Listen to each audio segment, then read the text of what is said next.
Hello friends, उम्मीद है आप लोग की पढ़ाई अच्छी चल रही होगी। हम लोग क्या कर रहे थे? हम लोग कर रहे थे एनसीईआरटी, है ना। एनसीईआरटी एनसीईआरटी में हम लोग ने भूगोल की क्लास 6 की हम लोग एनसीईआरटी शुरू कर रहे थे। ठीक है, चैप्टर 1 है ना, जो कि 3 पार्टों में बना हुआ है, पार्ट 1, पार्ट 2 और पार्ट 3। उसको मैंने अपलोड कर दिया है। और अब क्या करेंगे कि देखिए गाइस, हम लोग क्या कर रहे हैं कि हम लोग यूपीएससी के लिए तैयारी कर रहे हैं, है ना। सेकेंड, हम लोग यूपीएससी देना चाह रहे हैं।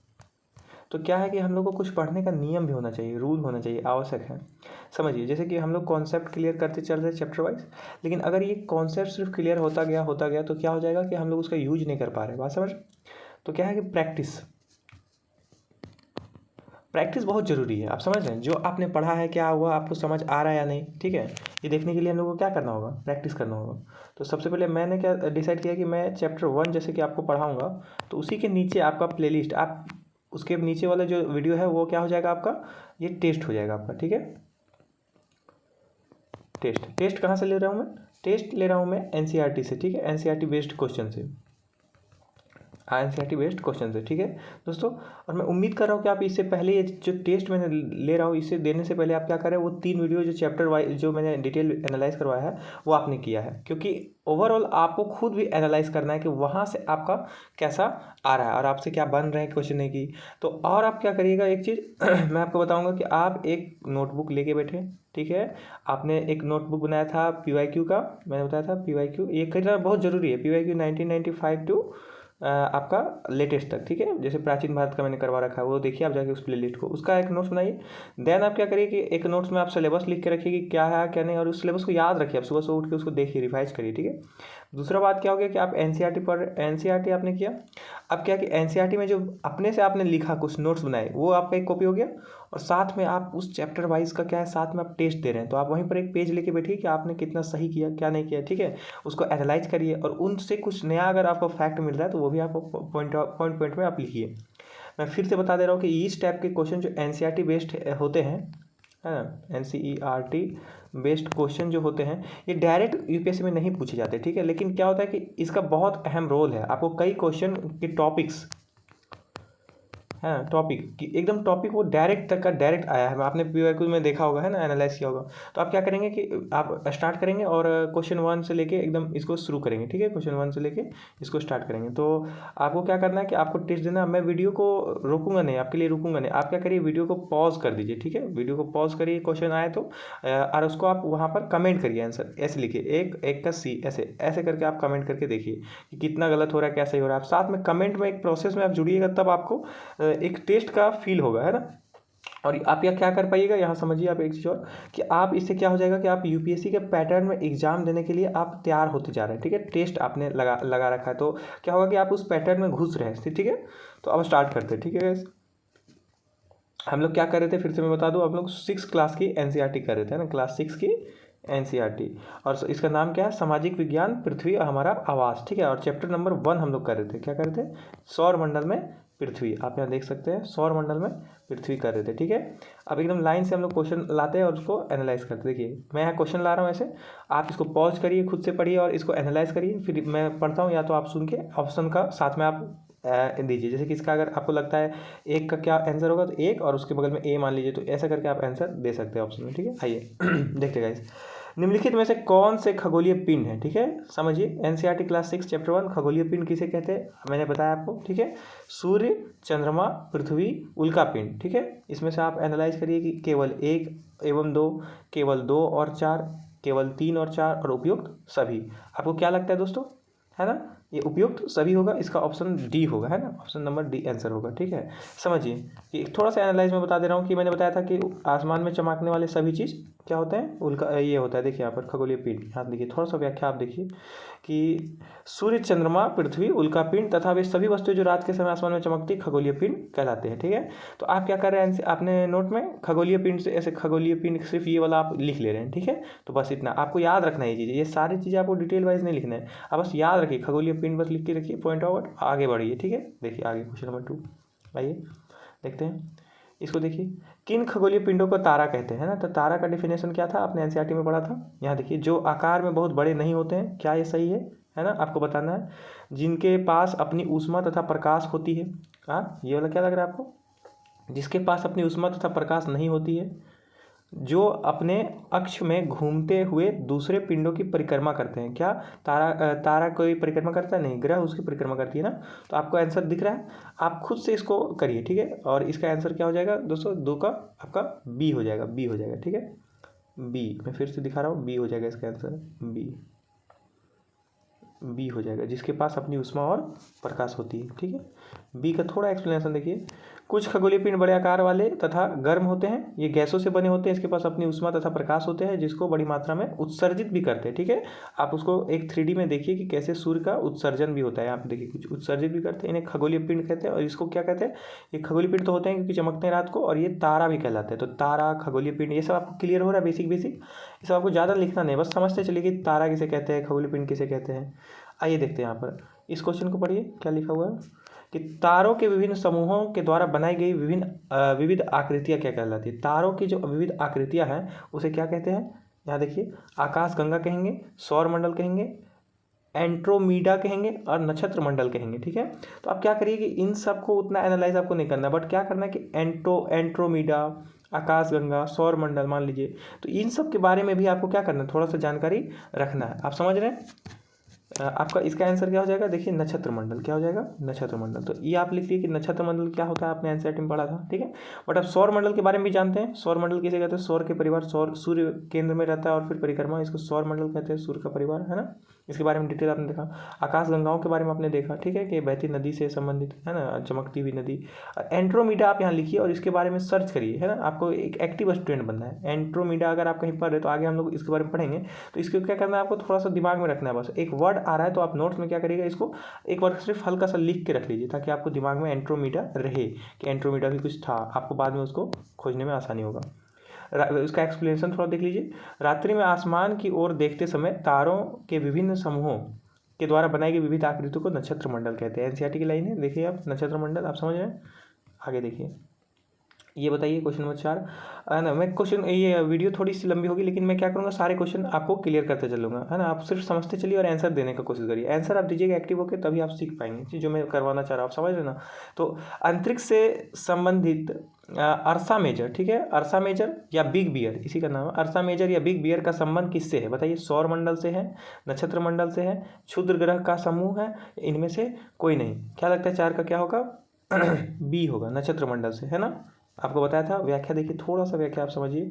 आप एनसीईआरटी, मैं उम्मीद कर रहा हूँ कि आप वो वीडियो देखे हैं एनसीईआरटी वाले, नहीं तो फिर आपको ये उतना आप सॉल्व नहीं कर पाएंगे, तब फायदा भी नहीं होगा, समझ। आप एनसीईआरटी की पहले वो वीडियोस देखिए, उसके बाद यहाँ आके प्रैक्टिस करिए, ठीक है। अर्सा मेजर या बिग बियर एक प्रकार का नक्षत्र मंडल है ना। स्मॉल बियर या सप्त ऋषि, 7 है ना तारों का समूह, ये आप देखिए बहुत आसानी से पहचान में आने वाला नक्षत्र मंडल है। ये बड़े नक्षत्र मंडल अर्सा मेजर का एक भाग है, ठीक है। कुछ एक्स्ट्रा जानकारी भी दिया गया एनसीईआरटी के अलावा। तो अर्सा मेजर के बारे में आपको पता हो गया, है ना। बिग बियर के बारे में कि क्या है, एक प्रकार का नक्षत्र मंडल है, ठीक है। और सप्त ऋषि या बिग स्मॉल बियर के मदद से इसको हम लोग क्या कर सकते हैं, देख पाते हैं, ठीक है।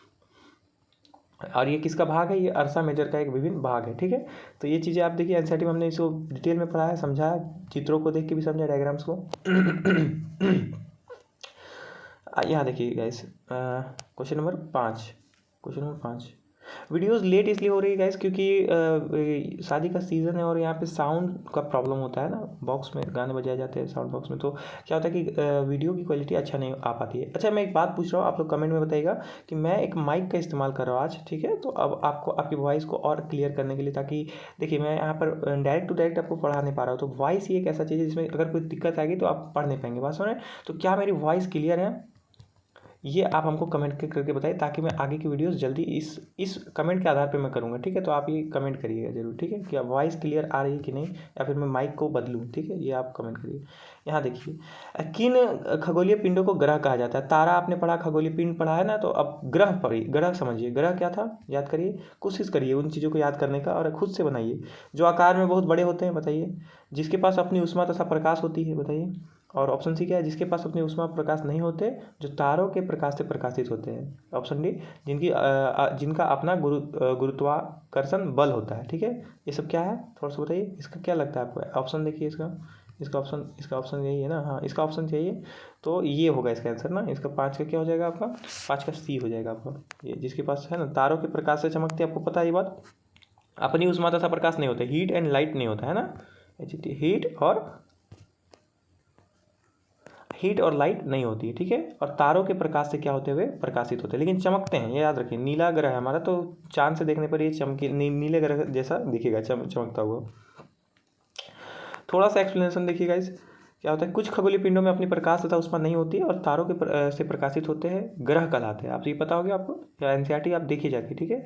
ग्रह जिसे अंग्रेजी में प्लेनेट, क्या कहेंगे अंग्रेजी में, प्लेनेट कहते हैं। ग्रीक भाषा से के प्लेनेटाई से बना है, जिसका अर्थ क्या होता है, परिभ्रमक, अर्थात चारों ओर घूमने वाला। आप समझ रहे हैं कि प्लेनेट क्या है। शब्दों की उत्पत्ति कहाँ हुई, ये आप बस सोचते रहिए, क्योंकि ये थोड़ा सा आप ये रखिएगा क्लियर, तो आपको ठीक रहेगा, ठीक है। कि प्लेनेट कहाँ से लिया गया है, प्लेनेट एक इंग्लिश वर्ड अंग्रेजी शब्द है, और ये ग्रीक भाषा के प्लेनेटाई से लिया गया है, जिसका अर्थ परिभ्रमक है। आप ये सब चीज़ों को याद करते चलिए। चलिए आइए देखिए, जितना आप प्रैक्टिस करेंगे उतना आपको सही होगा, ठीक है। क्वेश्चन नंबर 6 देखिए, निम्नलिखित कथनों पर विचार करिए। कथन सुनिए, कथन 1 और कथन 2। कथन 1 बोलता है पृथ्वी एक ग्रह है, बिल्कुल सही। आप सोचते चलिए, ठीक है। हम लोग क्या करेंगे, जैसे जैसे लाइन बाई लाइन हम लोग समझेंगे। पृथ्वी एक ग्रह है, आपने पढ़ा है, ठीक है। तथा यह अपना संपूर्ण प्रकाश एवं ऊष्मा सूर्य से प्राप्त करता है। क्या ये आपको सही लग रहा है। यहाँ देखिए, पृथ्वी सूर्य से दूरी के हिसाब से चौथा आकार का बड़ा है ना, आकार देखिए। दूसरा ऑप्शन क्या कह रहा है, पृथ्वी सूर्य से दूरी के हिसाब से चौथा और आकार के दृष्टि में तीसरा बड़ा ग्रह है। क्या आपको लग रहा है कन्फ्यूजन वाला, तो आप इसको बताइए, एनालाइज करिए। यहाँ देखिए, और इसका उपयुक्त में से कौन से कथन सत्य हैं बताइए। केवल एक, केवल दो, एक और दो दोनों, न तो एक न तो दो। बताइए इसका। आप ये यूपीएससी का फॉर्मेट में आपको पूछ रहा हूँ, ठीक है। 6 नंबर, तो इसका क्या हो जाएगा आपका, केवल एक सही है। आपको पता है ये बात, केवल एक सही है। देखिए यहाँ पर इसको, ये केवल एक सही है। तो क्या हो गया, यहाँ देखिए आकार के दृष्टिकोण से, और ये थोड़ा सा आप लोग पढ़िए। पृथ्वी जिस पर हम रहते हैं वो ग्रह है, ये आप समझ गए। यह अपना संपूर्ण प्रकाश एवं ऊर्जा सूर्य से प्राप्त करता है। हीट एंड एनर्जी ये इसी से लेता है, ठीक है। इनफैक्ट और भी जो इसके समेत 7 और ग्रह हैं, जो सब मिला के 8 ग्रह हैं, वो क्या है कि इसी से लेता है। वो एकमात्र सूर्य ही उसका ये है, जो पृथ्वी का सबसे नज़दीक तारा है, ठीक है। पृथ्वी का सबसे नज़दीक का तारा है कौन, सूर्य, ठीक है। 15 लाख किलोमीटर आपको याद होगा, ठीक है। सूर्य को बहुत अधिक दूरी से जैसे चंद्रमा से देखने पर है ना, पृथ्वी को बहुत अधिक दूरी से जैसे चंद्रमा पर देखने पर ये चमकती हुई प्रतीत होगी, नीले रंग की दिखाई देगी, कि इसका पानी से बहुत ज़्यादा ढका हुआ है। 2/3 आपने पढ़ा ये सब चीज़ें, आप क्लियर करते चलिए। सूर्य से दूरी के हिसाब से पृथ्वी तीसरा और आकार में पाँचवा। आकार में क्या है, पाँचवा। मैंने बताया था कि आकार की दृष्टि से आपको एक होमवर्क दिया था, आपने किया वो। आप करिए इन चीज़ों को, जो मैं कहूँगा उसको करिएगा, नहीं तो आप प्रोसेस में नहीं उतर पाइएगा, समझ रहे हैं। आकार की दृष्टि से सारे ग्रहों के नाम याद करिए। और दूरी के हिसाब से मैंने बताया था, शुक्र है ना, देखिए यहाँ पर बुध, शुक्र, पृथ्वी, मंगल है ना। फिर क्या है आपका यहाँ पर एक ये आपका है ना, क्या पट्टी है, आपको बताइए इसका नाम बताइए क्या होता है ये पट्टी जो रहता है मंगल और बृहस्पति के बीच में। बुध, शुक्र, पृथ्वी, मंगल, बृहस्पति, शनि, यूरेनस और नेपच्यून है ना। नेपच्यून ये है पूरा पाठोग्रह की श्रृंखला। और इसके बीच में कौन सा पट्टी रहती है, मंगल और बृहस्पति के बीच में। आगे क्वेश्चन आएंगे, लेकिन उसको आप बताइए, ठीक है। तो आप इसका आंसर समझ पाए। क्वेश्चन नंबर 6 का क्या हो जाएगा, ए हो जाएगा इसका आंसर, ठीक है। ये आपको मैंने बता दिया, ए हो जाएगा आपको, ठीक है। आगे चलिए, क्वेश्चन नंबर 7 देखिए। क्वेश्चन नंबर 7 आप पढ़ने का ट्राई करिए। यहाँ देखिए क्वेश्चन नंबर 7 देखिए। क्वेश्चन नंबर 7 क्या बोलता है, एक मिनट। सूर्य से बढ़ती हुई दूरी है के आधार पर, देखिए सूर्य से बढ़ती हुई दूरी के आधार पर ग्रहों का सही क्रम चुनिए। क्रम देखिए यूपीएससी का टाइप है क्वेश्चन का क्रम पूछने का, या फिर ये टाइम पीरियड में भी पूछता है कि कौन सा टाइम पीरियड पहले आया। ये सब आपको ध्यान रखना है, ये उसी के फॉर्मेट में बनाया गया क्वेश्चन, ठीक है। यहाँ देखिए कौन कौन सा ऑप्शन है, बोल रहा बुध, मंगल, शुक्र, पृथ्वी है ना। शुक्र, मंगल, पृथ्वी, बुध है ना। बुध, शुक्र, पृथ्वी, मंगल, बुध, शुक्र, मंगल, पृथ्वी, बुध, शुक्र, पृथ्वी, मंगल। आपको बताया था क्या है ये बताइए। आपको ये सब याद करने बताया था, आपको ट्रिक भी था उसमें, लेकिन आपको क्या करना है, ट्रिक से नहीं ऐसे याद रखना है आपको, है ना। बुध, शुक्र, पृथ्वी, मंगल, बृहस्पति, शनि, यूरेनस, नेपच्यून, ये आपको बताया था। ऑप्शन डी इसका आंसर हो जाएगा। यहाँ पर देखिए क्या लिख रहा हुआ है कि सूर्य है ना, क्रम कौन सा, देखिए बुध, शुक्र, पृथ्वी, मंगल, बृहस्पति, शनि, यूरेनस। इसको अरुण भी बोलता है, मैंने बताया था आपको एनसीईआरटी क्लास में। और इसको नेपच्यून, वरुण भी बोलते हैं, ठीक है। नेपच्यून ये 8 ग्रह के नाम है, आपको ये सब याद रखना है, ठीक है। आइए क्वेश्चन नंबर 8 देखते हैं। क्वेश्चन नंबर 8 देखते हैं। वॉइस क्लियर जा रही है ना दोस्तों। देखिए नीचे दिए गए ग्रहों में से कौन से आंतरिक ग्रह हैं, है ना। आंतरिक ग्रह बोला था मैंने, 4 आंतरिक ग्रह होते हैं, 4 बाह्य ग्रह होते हैं, 8 ग्रह होते हैं मिलके। तो 4 कौन कौन से हैं, यहाँ देखिए बुध, शुक्र, मंगल, बृहस्पति, कौन से हैं बताइए। यहाँ पर कूट का इस्तेमाल करिए, थोड़ा सा आपको ये याद रखना है आपको। तो पहले 4 ग्रह क्या है, आंतरिक, और बाद के 4 ग्रह बाह्य। तो आप बताइए यहाँ पर क्या क्या है। ऑप्शन 1, 2 एवं 4, 1, 2, 3, और फिर 2, 3, 4, और फिर उपयुक्त सभी। तो क्या होगा आप यहाँ देखिए ध्यान दीजिए, बृहस्पति होगा क्या, एलिमिनेट करिए। बृहस्पति होगा क्या, नहीं। बुध हो जाएगा, है ना, शुक्र हो जाएगा, मंगल हो जाएगा। तो क्या हो जाएगा आंसर 8 का? 8 का हो जाएगा आपका बी आंसर, है ना। यहाँ देखिए बी। 1 2 3 4 नंबर नहीं होगा, मैंने आपको बताया 4 नंबर नहीं होगा। आंतरिक ग्रह बाह्य ग्रह आपको जो डायग्राम था उसको आपको देखना है, उसमें बताया गया है, ठीक है। एनसीईआरटी की वीडियो सब देखिए जाके। वे ग्रह जो सूर्य के सबसे नज़दीक हैं एवं चट्टानों से बने, है ना। आंतरिक ग्रह किससे बने? चट्टानों से। वे आंतरिक ग्रह कहलाते हैं, जैसे बुध शुक्र पृथ्वी और मंगल, ये 4 आंतरिक ग्रह हैं, अंतर्गत, ठीक है। बाह्य ग्रह क्या होते हैं? गर्म गैसों से बनते हैं और आकार में अपेक्षाकृत बड़े होते हैं, ठीक है। और इसमें कौन कौन है ना, यहाँ देखिए बुध शुक्र पृथ्वी मंगल, तो ये हो गया आंतरिक ग्रह। बृहस्पति शनि यूरेनस और नेपच्यून, ये हो गया आपका बाह्य ग्रह। ये आप आगे चलिए देखते चलिए। नीचे दिए गए में बाह्य ग्रह कौन से? देखिए आया क्वेश्चन एकदम बेहतरीन क्वेश्चन, बताइए। बृहस्पति, नेपच्यून, अरुण, है ना, वरुण और शनि और यूरेनस, क्या होगा बताइए। यहाँ पर कोड का प्रयोग करिए, कोड का 1 2 3 2 3 4 1 3 4 या उपयुक्त सभी, बताइए इसमें से क्या होगा आपका। क्वेश्चन नंबर 9 का आपका डी हो जाएगा। हाँ होगा ना, डी अभी मैंने बताया आपको ऊपर, है ना, डी हो जाएगा। क्या हो जाएगा? बृहस्पति, यहाँ देखिए क्रम से बृहस्पति, शनि, यूरेनस और नेपच्यून, ये आपका हो जाएगा आपका बाह्य ग्रह आकार में। यहाँ थोड़ा सा उसके बारे में देखिए, बाह्य ग्रह क्या होता है। बाह्य ग्रह सूर्य से बहुत दूर है तथा बहुत बड़े आकार के होते हैं। ये गैसों और तरल पदार्थों से, गैस और तरल पदार्थ, ये आपको दिमाग में डालना है, से बने होते हैं। बृहस्पति, शनि, यूरेनस और नेपच्यून, ये क्या है? बाह्य ग्रह। आंतरिक ग्रह बाह्य ग्रह आपको क्लियर हो गया। आगे देखिए, चीज़ें आपको और आसान लगेगी जब आप एनसीईआरटी पढ़ के आ रहे हैं, ठीक है। यानी क्वेश्चन नंबर 10, इसको सॉल्व करिए। नीचे दिए गए कथनों के कथन एवं कारण पर विचार करिए। आप कथन को पढ़िए, कथन ए और कथन 2, है ना, कथन आर, इसको क्या करना है? कथन को कारण पर विचार करना है। बुध का सूर्य, कथन ए क्या बोल रहा है? बुध का सूर्य के चारों ओर परिक्रमण काल सौर मंडल के सभी ग्रहों में सबसे कम है। सौर मंडल में जितने भी ग्रह हैं, कितने? 8 ग्रह हैं कुल मिला के। बताना चाह रहा है कि बुध जो है सो सबसे कम कितने दिनों में? 88 दिन में। आपको पता था, ये सब चीज़ें याद रखनी है आपको, ठीक है। आर नंबर देखिए, कारण आर, ये एकदम लग रहा है सही। बुध सूर्य के सबसे नज़दीक का ग्रह है। बुध क्या है? सूर्य के सबसे नज़दीक का ग्रह, लग रहा है सही, ठीक है।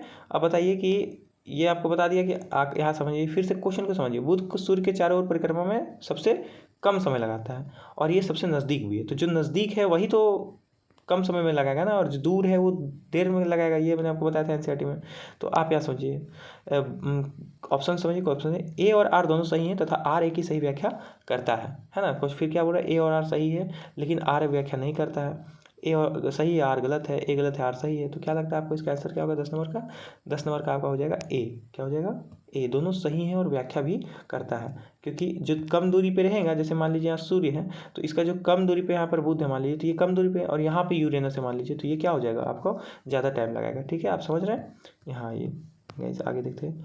यहाँ देखिए, बुध सौर मंडल में सूर्य से सबसे नज़दीक का ग्रह है, इसी कारण इसका सूर्य के चारों ओर परिक्रमण काल सबसे, यानी 88 दिन है ना, सबसे कम है 88 दिन है, मैंने आपको बताया। आगे चलिए, आपको क्या करना है? ये सब एनालाइज करना है कि कैसे आपका क्वेश्चन आ रहा है। ये आपको याद करवाने में बहुत हेल्प करेगा एनसीईआरटी को, ठीक है।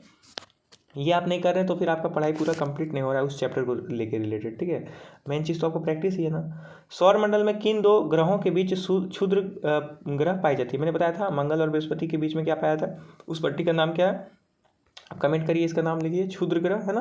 यहाँ देखिए, बुध और शुक्र और पृथ्वी, पृथ्वी और मंगल और बृहस्पति। 11 नंबर का क्या मैंने बताया आपको?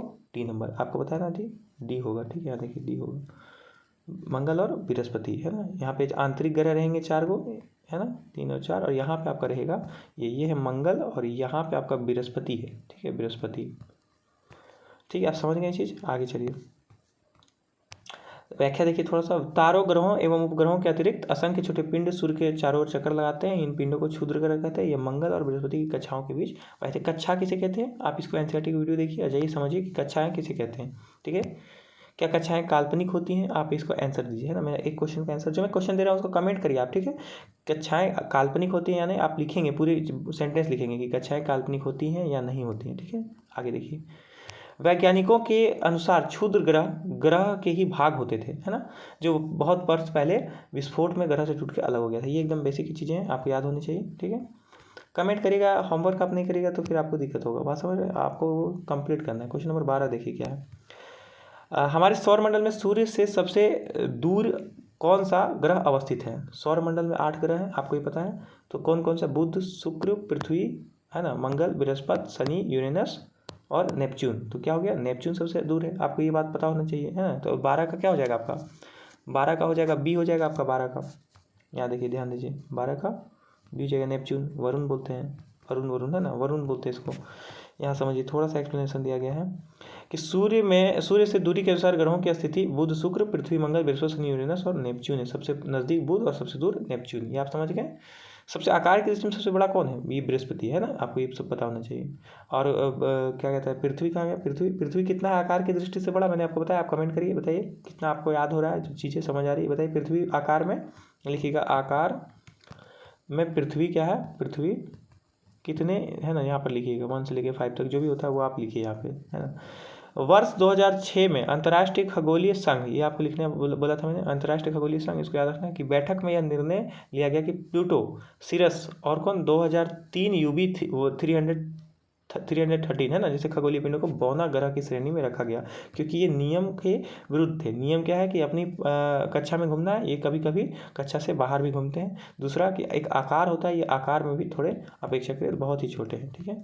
आइए क्वेश्चन नंबर 13 देखिए, नीचे दिए गए कथन एवं कारणों पर विचार करिए। समझिए आप, कथन ए देखिए, पृथ्वी के आकार को भू-आव कहा जाता है, जियोइड। आपको मैंने बताया था भू प्लस जियोड हो जाएगा, है ना, तो क्या हो जाएगा, ये पृथ्वी का आकार हो जाएगा। ये आकार कैसी होती है ना, ध्रुवों की ओर थोड़ी चपटी होती है। यहाँ देखिए क्या लिखा हुआ है, कहा जाता है, और कारण क्या है, पृथ्वी ध्रुवों के पास थोड़ी चपटी होती है, इसी कारण से जियोड कहा जाता है। तो आपको ये क्या लग रहा है, आपका 13 का क्या हो जाएगा, आपका ए हो जाएगा, इसका है ना, ए हो जाएगा। आप ये समझ रहे हैं कि ए और आर सही है और आर व्याख्या करता है, आप ये बात समझ रहे हैं। आगे चलिए, ज़्यादा टाइम वेस्ट नहीं करते दोस्तों, सिर्फ हम लोग पॉइंट में जो समझ गए हैं बस उसको, उस पर टाइम वेस्ट मत करिए आप, आगे चलिए, क्योंकि हम लोग को बहुत बड़ा सिलेबस है, आप लोग जान रहे हैं बहुत लेंदी सिलेबस है।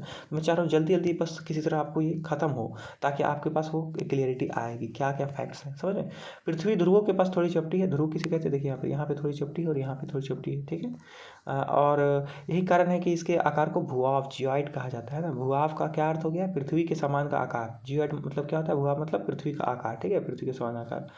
जीवन के लिए अनुकूल परिस्थितियां संभवतः केवल पृथ्वी पर ही पाई जाती है, इसलिए यह अद्भुत ग्रह है। पृथ्वी न तो अधिक गर्म है और न ही अधिक ठंडी है। यहाँ जल वायु उपस्थित है जो जीवन को पर्याप्त करते हैं ना, जीवन के लिए पर्याप्त है, आवश्यक है, ठीक है। यहाँ ये सब बातें आपको पता है, एनसीईआरटी में पढ़ी है आपने। निम्नलिखित में से कौन सा कथन या से कथन सही है, बताइए। क्वेश्चन 1, अंतरिक्ष से देखने पर पृथ्वी हरे रंग का दिखाई पड़ता है, बताइए ये बात आपको सही लग रहा है कि गलत लग रहा है, हरे रंग का। और दूसरा क्या लिखा हुआ है कि पृथ्वी का हरा रंग हमें यह वनों को दिखलाता है। पृथ्वी का कितना परसेंट, 2/3 है ना, 1/3 वाटर है, तो ये नीले रंग का दिखाई देगा ना। ये कन्फ्यूजन है, आपको देखना है, खुद से समझना है ये चीज़ें।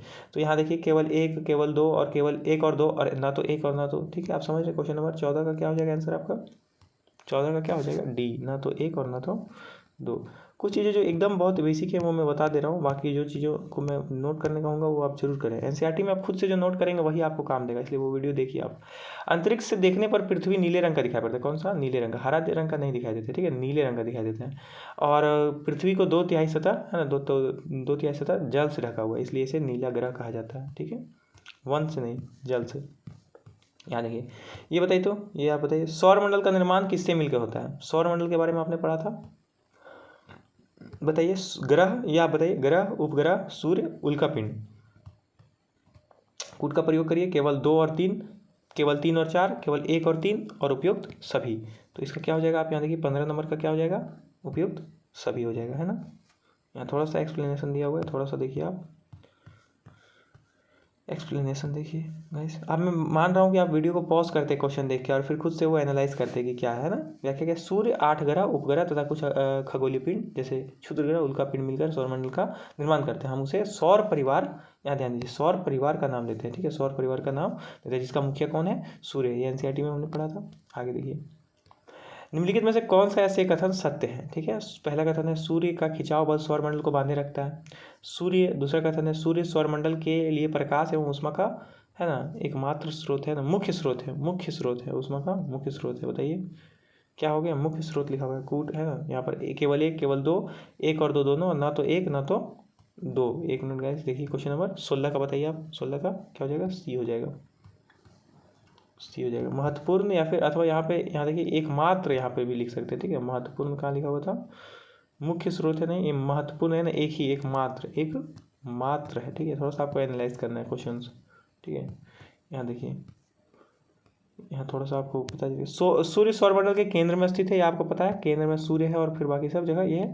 ये बहुत बड़ा एवं अत्यधिक गर्म गैसों से बना है। हम लोग इसका ऊर्जा को ज़्यादा महसूस नहीं कर पाते क्योंकि ये 15 लाख किलोमीटर दूर है, नज़दीक होने के बावजूद भी। ठीक है, यहाँ देखिए, इसका खिंचाव बल क्या करता है, सौरमंडल को बांधे रखता है। सूर्य सौरमंडल के लिए प्रकाश और ऊष्मा का मुख्य स्रोत है ना।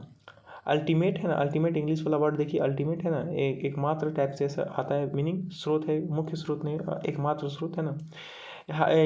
हम सूर्य की अत्यधिक तेज ऊष्मा को महसूस नहीं करते क्योंकि यह पृथ्वी के सबसे नज़दीक होने के बावजूद भी यह 15 करोड़ किलोमीटर लगभग दूर है। सूर्य, इसी कारण सूर्य के प्रकाश को पृथ्वी तक पहुंचने में 8 मिनट लगता है। बताइए आप एक चीज़ बताइए कि लाइट की स्पीड क्या है, बताइए लाइट की स्पीड क्या है, गति क्या है, पर सेकेंड कितना होता है, यहाँ आप लिखिए, लिख के भेजिए बोला। ठीक है, और उसके बावजूद भी मैंने ब्रैकेट में बताया था कि कितना लग जाता है, 8 मिनट लग जाता है सूर्य। ये सब चीज़ें फैक्ट याद होनी चाहिए, 8 मिनट लगता है आने में। क्वेश्चन नंबर 17 देखिए गाइस, सौरमंडल के ग्रह जो सूर्य का चक्कर लगाते हैं उनके रास्ते किस आकार में फैले हुए हैं, बताइए। यहाँ पर वृत्ताकार है, दीर्घ वृत्ताकार है, लघु वृत्ताकार है, इनमें से कोई नहीं। क्या होगा 17 नंबर का, बताइए। दीर्घ वृत्ताकार है ना। दीर्घ वृत्ताकार कैसा दिखता है, मैं आपको दिखाता हूँ, एक मिनट गाइस।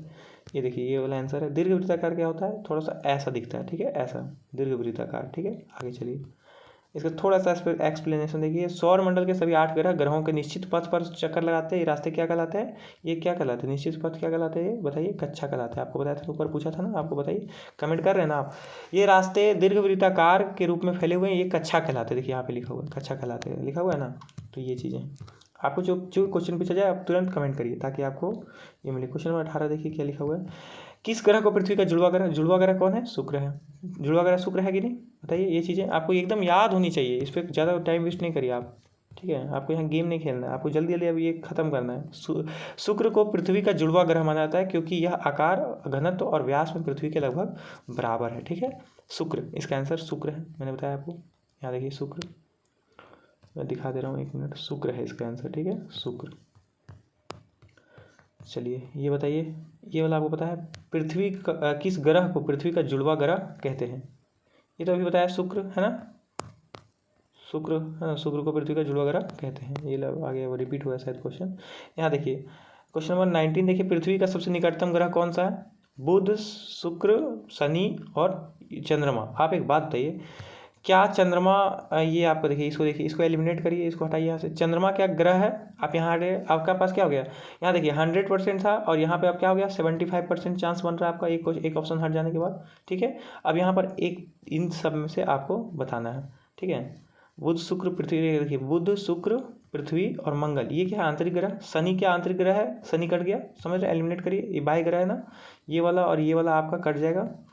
ठीक है, अब इन दोनों में आपका क्या हो गया, आपका 25%, 50% आपका चांस बनता है। ठीक है, इस तरह एलिमिनेट करिए आप। ठीक है, चीज़ों को।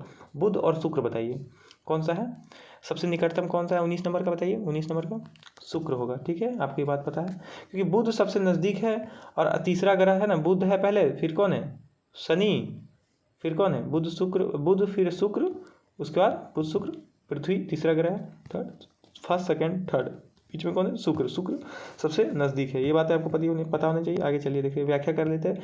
पृथ्वी का सबसे निकटतम ग्रह कौन है, शुक्र है। ठीक है, आगे आइए क्वेश्चन नंबर 20 देखिए। ठीक है, बहुत कम क्वेश्चन बचा है, देखिए थोड़ा सा ध्यान रखिए, यहाँ पर आप बनाए रखिए। और यहाँ देखिए, हमारे सौरमंडल का सबसे बड़ा एवं सबसे छोटा ग्रह कौन सा है, सबसे बड़ा ग्रह कौन सा है और सबसे छोटा ग्रह कौन सा है, ये बातें आपको पता होनी चाहिए। बताइए, ये बात बताइए आप आंसर। बृहस्पति एवं बुध, बृहस्पति एवं यूरेनस, जिसको अरुण भी कहा जाता है, शनि एवं मंगल, शुक्र एवं बुध। तो आप बताइए 20 नंबर का क्या लगता है आपका आंसर, 20 का आपका ए हो जाएगा। ठीक है, बृहस्पति एवं बुध। बृहस्पति क्या है, सबसे बड़ा है, और बुध क्या है, सबसे छोटा है। यह 88 दिन में पूरा कर देगा चक्कर और ये सबसे बड़ा है। ठीक है, आइए देखते हैं कुछ चीज़ें, फैक्ट।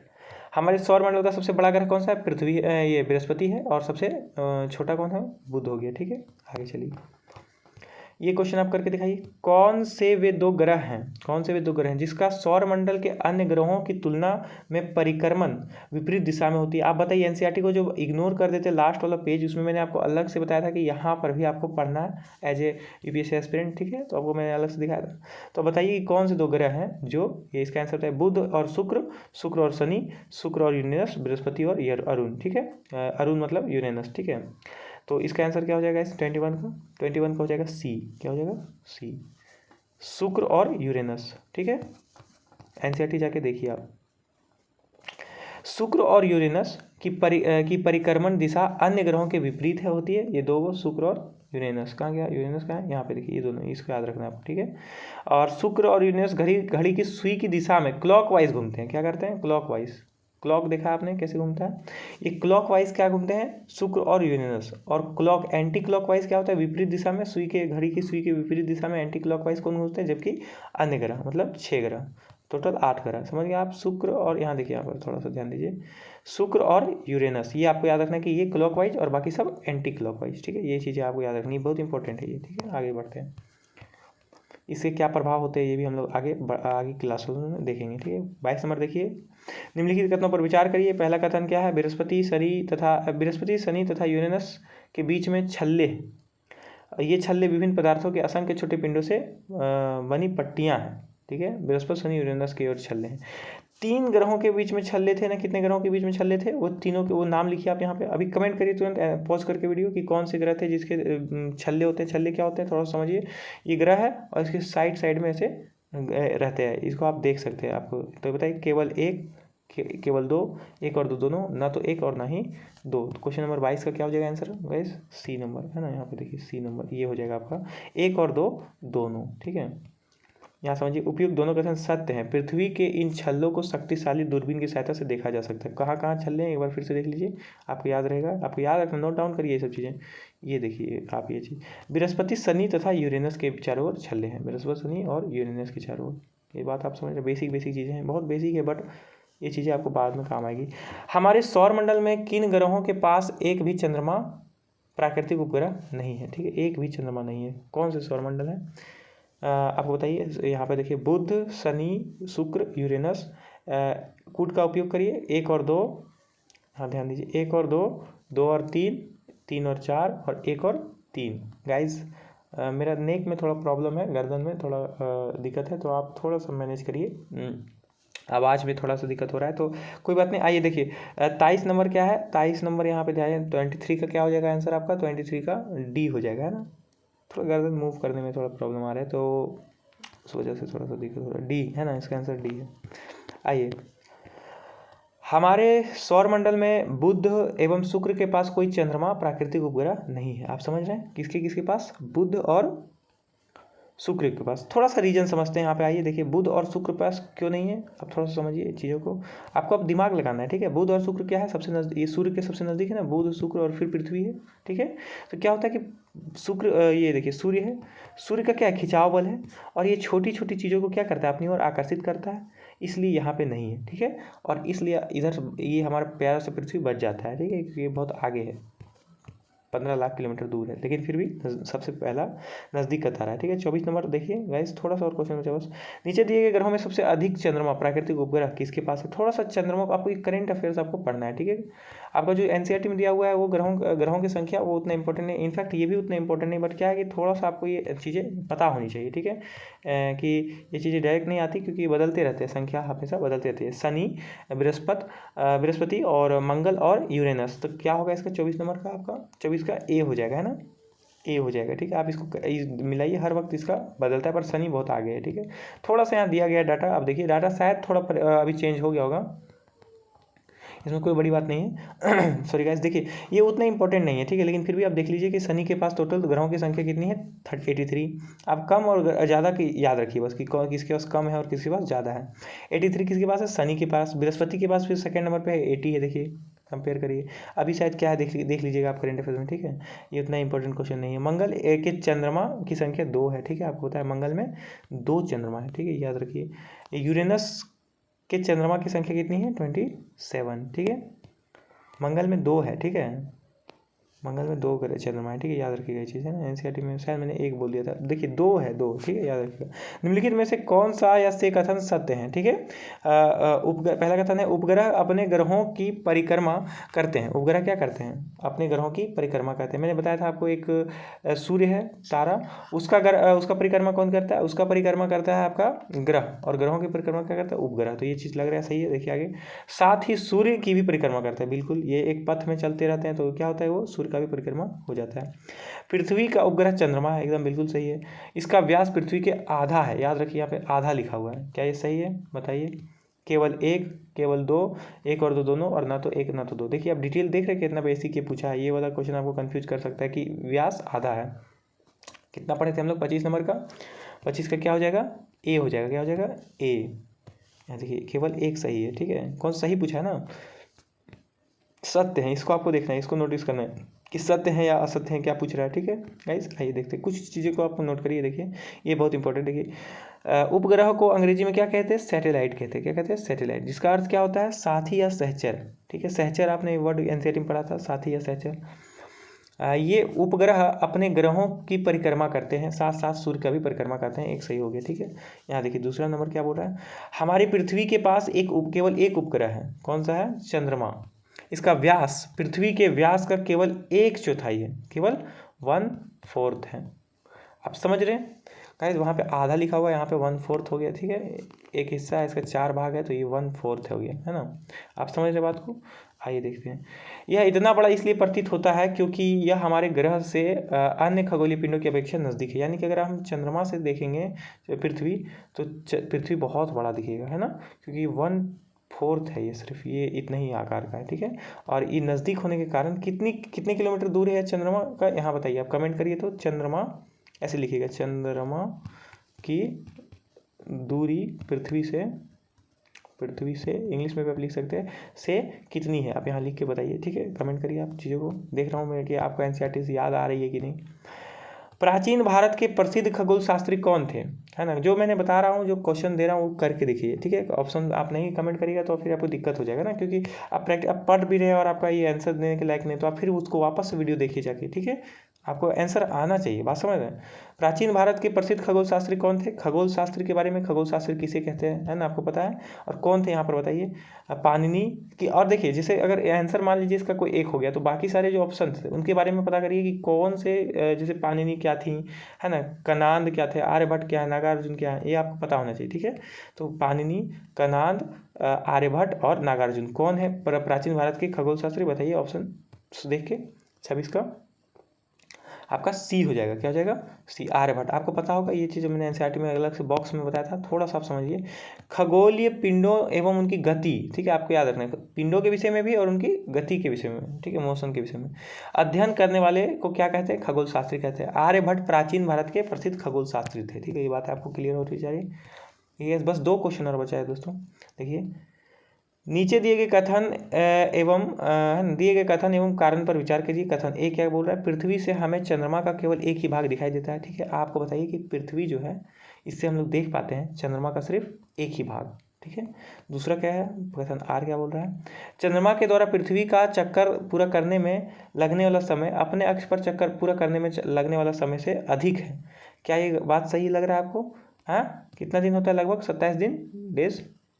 इसी वजह से ना, 27 दिन की वजह से ही ये आपका कथन आर ये था 27 दिन। तो कितना यहाँ पे लिखा हुआ है? देखिए यहाँ पे अधिक लगता है क्या? नहीं, सेम होता है ना। तो option A, B, C, D इसका प्रयोग करिए और बताइए कि क्या आंसर होगा। कि ए और आर दोनों सही है, आर ए की व्याख्या करता है, ए आर दोनों सही है लेकिन आर व्याख्या नहीं करता है, ए सही है आर गलत है, ए गलत है आर सही है। क्या लगता है आपका? क्वेश्चन नंबर 27 का क्या हो जाएगा? आपका 27 का सी हो जाएगा, ठीक है दोस्तों। यहाँ देखिए ए सही है और आर गलत है, ठीक है। यहाँ समझिए थोड़ा सा आपका, यहाँ देखिए चंद्रमा पृथ्वी का एक चक्कर लगभग 27 दिनों में पूरा करता है, मैंने बताया आपको, पूरा करता है। लगभग इतने ही समय में वो अपने अक्षों का भी चक्कर कर लेता है, ठीक है। अतः चंद्रमा द्वारा पृथ्वी का एक चक्कर पूरा करने में लगने वाला समय अक्ष पर एक चक्कर करने लगने वाला समय, है ना, क्या है कि बराबर होती है ना, बराबर होती है, अधिक नहीं होती है, अधिक नहीं होती है, ठीक है, बराबर होती है, याद रखिए, ठीक है। इसके परिणाम स्वरूप क्या हो जाता है? पृथ्वी से हमें चंद्रमा का केवल एक ही भाग दिखाई देता है ना। अगर ये बराबर होती है और वो रहता तो व्याख्या कर देता, ठीक है, व्याख्या नहीं कर रहा है। नील आर्मस्ट्रांग के बारे में आप जानिए। नील आर्मस्ट्रांग के बारे में, नील आर्मस्ट्रांग पहले व्यक्ति थे, फर्स्ट। मैंने आपको पूछा था कमेंट बताने। अगर कमेंट अगर ऑफ लग रहा है तो आप क्या करिए कि आप दूसरे वीडियोस में जाके उसको लिखिए, ठीक है। आप जहाँ भी लिख पा रहे हैं बस वो लिख के हमको दिखाइए ताकि मैं देख पाऊँ, ठीक है। कुछ और गाइस वो ना चिल्ड्रेन के लिए हो गया थोड़ा सा वीडियो, तो वो देखिए आप किस तरह उसको मैनेज करूँगा मैं। देखिए अभी यहाँ ध्यान दीजिए। नील आर्मस्ट्रांग पहले व्यक्ति थे जिन्होंने 20 जुलाई, है ना, 1969 को 69 है ना 69 को सबसे पहले चंद्रमा की सतह पर कदम रखा। फर्स्ट चढ़ने वाले यही थे नील आर्मस्ट्रॉन्ग, ठीक है। नासा के आधिकारिक वेबसाइट के अनुसार, एनसीईआरटी के वेबसाइट के अनुसार 21 जुलाई। रात का समय हो जाता है इसलिए थोड़ा सा अलग डाटा हो जाता है कि अगर रात्रि के, नासा के जो वेबसाइट है उसमें क्या बोल रहा है कि 21 जुलाई 1969 है ना, और एनसीईआरटी क्या बोल रहा है 20 जुलाई 1969। तो आपको क्या करना है, नासा वाला थोड़ा सा ध्यान रखना है, बट क्या है एनसीईआरटी आपको याद रखना है, ठीक है, चीज़ों को क्लियर। ये ऐसा डिटेल वाइज नहीं पूछता है कि कितने तारीख को गया था, ठीक है, ऐसा नहीं पूछता है। बस आपको एक चीज़ थोड़ा ध्यान रखना है कि जुलाई जो मंथ है इसमें क्यों गया था, इसके कारण बताए जाएंगे कि पूरे 12 महीने में किन किन मौसमों में अंतरिक्ष में जाया जा सकता है, ठीक है, क्यों उनके उसके कारण क्या है। और ये ईयर याद रखिए कम से कम।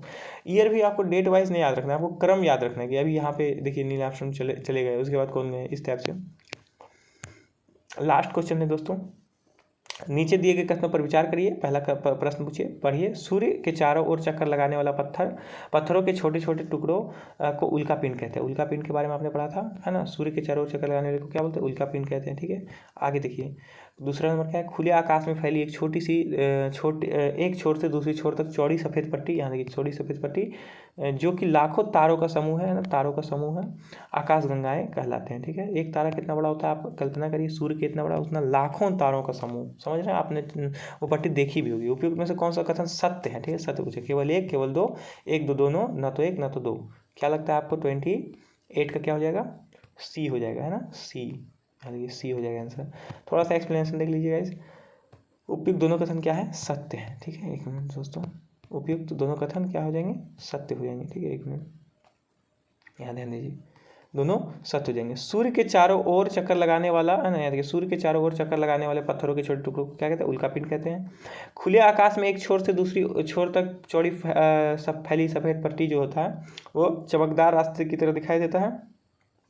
प्राचीन भारत में इसको क्या होता है, गंगा की नदी, चमकती हुई गंगा, है ना, चमकती गंगा कहा जाता है ना, ऐसा कुछ तो आप पढ़े थे एनसीईआरटी में। यह लाखों तारों का समूह होता है। यह पट्टी आकाश गंगा है, है ना, हमारा सौर मंडल आकाश गंगा का ही एक भाग है। सौर मंडल क्या है, आकाश गंगा का ही एक भाग है। इसमें लाखों तारों के बीच में एक तारा प्यारा हमारा सूर्य है। प्राचीन भारत में इसकी कल्पना आकाश में फैले एक बहती नदी के रूप में की गई थी, प्रकाश की बहती नदी, है ना। इस प्रकार इसका नाम आकाश गंगा पड़ा गया, ठीक है, ये बात आपको याद होगा। लाखों आकाश गंगाएं मिलकर ब्रह्मांड का निर्माण करती। तो सोचिए, एक यहाँ देखिए व्यापक चीज़ समझिए, पृथ्वी बहुत बड़ा है, पृथ्वी का 1/4 आपका चंद्रमा है, लेकिन ये पृथ्वी से काफ़ी बड़ा है ना आपका सूर्य है, ठीक है। और एक सूर्य इतना बड़ा होने के बावजूद ऐसे ऐसे लाखों तारे मिल के क्या बन रहे हैं, आकाश गंगाएं बन रहे हैं ना। और ये आकाश गंगाएं क्या मिल रहे हैं ना, कितने आकाश गंगाएं देखिए यहाँ पे, लाखों आकाश गंगाएं मिलके, है ना, वो क्या बन रहे हैं, आपको ब्रह्मांड बन रहे हैं, ठीक है। कितना बड़ा व्यापक ब्रह्मांड है, यूनिवर्स है, आप एक बार इमेज करिए। मैं आपको फिर से एक दो चीज़ें बता दे रहा हूँ गाइस, ठीक है। आपको थैंक यू कि आपने वीडियो देखा। और एक चीज़ मैं ये बता दूँ कि आपका जल्दी से जल्दी आपको सेलेक्ट होना है, ठीक है। तो ये चीज़ें हिंदी मीडियम में आपको सेलेक्ट करना है जल्दी से। और जो भी चीज़ें आप सेक्रीफाइजेस कर रहे हैं, जैसे कि आप बहुत सारे सेक्रीफाइस होते हैं, मैं किसी को भी ना हूँ, लेकिन आप जैसे कि क्या होता है, अभी शादियों का सीजन चल रहा है, मान लीजिए कुछ फ्रेंड्स से आपका दोस्ती थोड़ा टूट सकता है, या थोड़ा दिन के लिए मनमुटाव हो सकता है कि आपने उसकी शादी अटेंड नहीं की, या फिर उसके भैया की शादी अटेंड नहीं की। बट याद रखिएगा, ये जो आप कर रहे हैं सेक्रीफाइजेस, ये आपको बता रहा हूँ एक दिन रिजल्ट जरूर देगा, ठीक है। और मैं जानता हूँ कि हिंदी मीडियम के स्टूडेंट बहुत मेहनती होते हैं, ठीक है। तो आप लोग क्या करिए कि इसी तरह लगे रहिए, ठीक है। मेरा अभी थोड़ा सा प्रॉब्लम है गर्दन में, इसलिए मैं थोड़ा वेट कर रहा हूँ कि, और माइक का आपका आवाज़ बताना है कि आवाज़ कैसा आ रहा है, ठीक है, आप ये बताइए। और चलिए, थैंक यू गाइस, आप लोग इस तरह प्रो बनिए, और क्या करता है आप सिलेक्शन की ओर बढ़ते चलिए, ठीक है। आप कोई भी क्वेरी हो, कुछ भी दिक्कत हो, तो मैं आपके लिए खड़ा हूँ, मैं मेंटोर हूँ आपका। आप क्या करिए, वहाँ कमेंट करिए और पूछिए मुझसे, ठीक है, मैं बताऊँगा, जरूर बताऊँगा मैं, ठीक है। Thank you guys.